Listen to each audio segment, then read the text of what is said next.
as bad as this all is, it is a great opportunity if you understand the dynamics of it. A couple things you wrote in the book.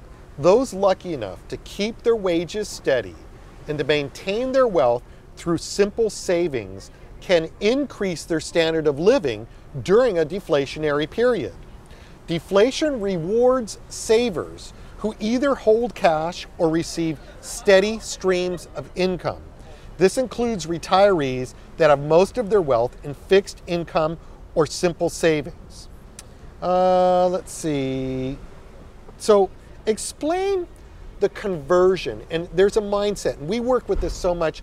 Just when we're dealing with baby boomers that are moving from accumulation to distribution in their life, we have to get them to stop thinking about assets, and to think about income.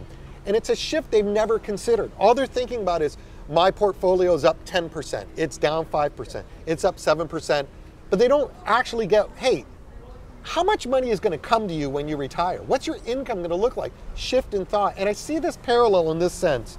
The conversion from asset-based wealth to income-based wealth, because it's very hard for people to flip that switch. Tell me a little bit about how that change is going to be part of the change into deflation. Well, first of all, to create income, you need assets. And you've had an asset bubble, and now this bubble's bursting. If you don't liquefy your assets and get out of most things, you know, real estate and stocks and things like that, your wealth is going to disappear overnight, and you're not going to have any capital to reinvest to create income. So first of all, you got to preserve the wealth you have. Secondly, you got to convert that wealth to producing income. I'd rather buy foreclosed apartments and stuff like that, or starter homes, and rent them out to people over time. I'm not looking for it to turn around and appreciate again. Maybe it does long term.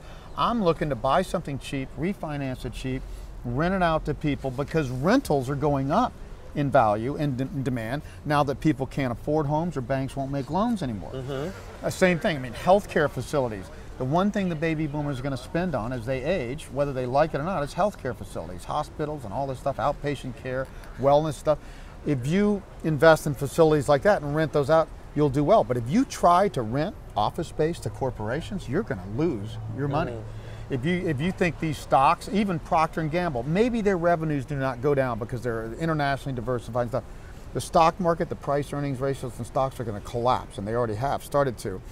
And those stocks are going to go down. You've got to keep your capital from deteriorating, and you got to reinvest in stuff, even if it's low returns that can make money over time. And eventually, you're going to see bonds go up for corporations and even the government. People are going to worry about the default risk when the economy gets worse. Well, if you'd have bought corporate bonds in 1932 and government bonds in late 1931, you'd have had a bond bull market, because deflation only brought interest rates and prices down and made those bonds worse. But you have to wait until the markets panic, like they've done in Europe, like Greece. They took interest rates up to 22%. That's when you start buying Greek bonds. Oh, I see. You know, and in corporate bonds, you can't buy them yet, but in deflation, bonds are another long-term stream of income, but you got to wait until the bonds have adjusted for the default risk of either the U.S. government or corporations. Let's talk about that for a minute. I'm gonna go back for just a minute. Fascinating thing I found is we get our debt degraded. Yeah.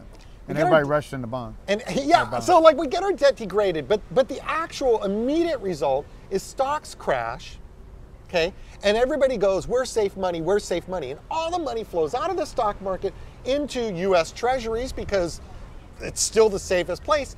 And the result of our debt being devalued in terms of strength is interest rates go down. So when you talk about this default risk, I'm not so sure we're going to see interest rates go up, because what we just saw is what happens first is money flows out of the stock market into bonds, and even though we're going down on our ratings, our interest rates went down, because where else are you going to go? Yeah. So how's that going to change? Well, you know, first of all, it may not. I still think it will. I mean, because again, bond markets changed their mind overnight. In late April of 2010, Greek 10-year bonds were at 4.5%. Literally a week or two later, they were at 12.5%. When the bond market suddenly says, gosh, we were trusting you, we think you're viable, like they think Germany is today and the US is today, because we're the two 800, Germany's the 800-pound gorilla in Europe, and we're the 800-pound gorilla in the world still. They trust you, but when they see that your stimulus is failing, and your economy's going down. The problem is when your economy goes down, your deficits go up. Now, I mean, I don't understand. Because there's no tax revenue. I don't get the bond markets here. Okay, we got inflation at 3%. They priced 10-year treasuries down at 1.8%. I'm like, whoa, that doesn't sound good. All you're doing is like running into gold and silver. You're just panicking into apparent safety. But wait a minute, we got 3% inflation. We got deficits of 1.3 to 1.4 trillion and a recovery. If we go into a downturn, it's going to be 2.5 trillion. You would lend this government money with deficits down the road as far as the eye can see, with healthcare and Social Security and all this stuff. It's irrational. Now, people are intelligent most of the time, but markets can be very irrational. I think this move into Treasury is the stupidest thing I've ever seen. It's one thing to move for Treasury rates to come down long term because you have deflation of prices. We started to see that. We haven't seen it. The government's reinflated. Once we see deflation, then I want to bet on that trend. But to be running into Treasury bonds and pushing them half the inflation rate, these people are going to lose money.